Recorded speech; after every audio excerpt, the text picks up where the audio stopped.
আপনারা এখানে? তুমি কি ভেবেছো মা শুধু ভালোবাসাই দেবে, ভুল করলে বকবে না? দীপা, আমরা এত দূর থেকে ছুটে এসেছি শুধুমাত্র তোর বিয়ের জন্য, আর তুই এখানে এভাবে, আমরা তো ভাবতেই পারছি না। আমি একটা কথা বলবো, আমার কি মনে হচ্ছে জানো দীপা, তুমি আমার খোকাকে নাকে দড়ি দিয়ে ঘোরাচ্ছ।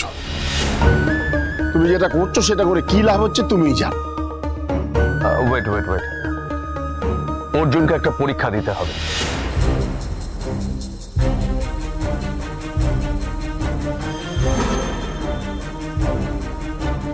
পরীক্ষা?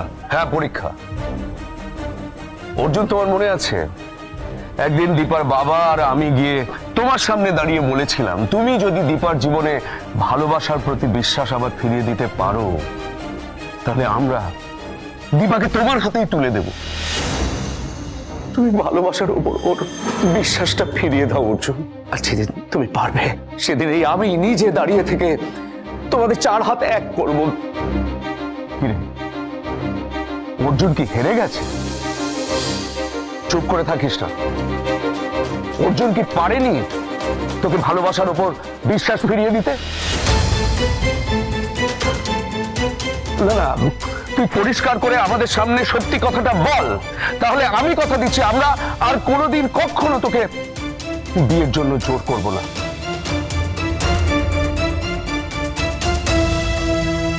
কি হলো বল, আমরা ধরে নেব অর্জুন অযোগ্য?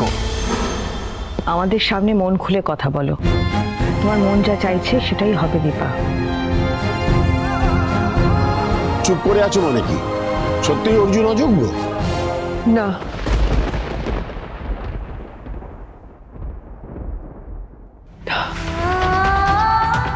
যাক, এই বিশ্বাস আছে যে তুমি মিথ্যে বলবে না। তা আমার দিদি ভাইরা কোথায়? দিদি ভাই, সোনা দিদি ভাই, রূপা দিদি ভাই। দিদি ভাই, দিদি ভাই তুমি এসেছো? হ্যাঁ এসেছি, কিন্তু এসে কি দেখছি আমি? তোমাদেরকে বলে গেছিলাম মাকে দেখে রাখতে, মাকে দেখে রাখার দায়িত্ব তোমাদের দিয়েছিলাম না? মা এত দূর আসবে আমাদেরকে তো বলেইনি। মায়ের যখন কষ্ট হয়েছিল তখনই তো আমি অর্জুনকে ফোন করেছিলাম। না না, সরি, কিচ্ছু নেই, তোমরা একদম ঠিক করেছো।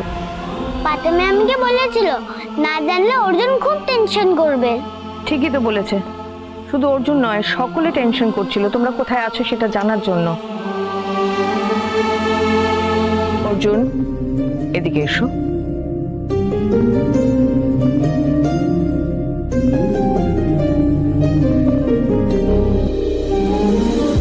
ওকে ভালো রাখার দায়িত্ব তোমার। অনুরাগীর ছোঁয়া, সোম থেকে রবি রাত 9:30টায় স্টার জলসায়।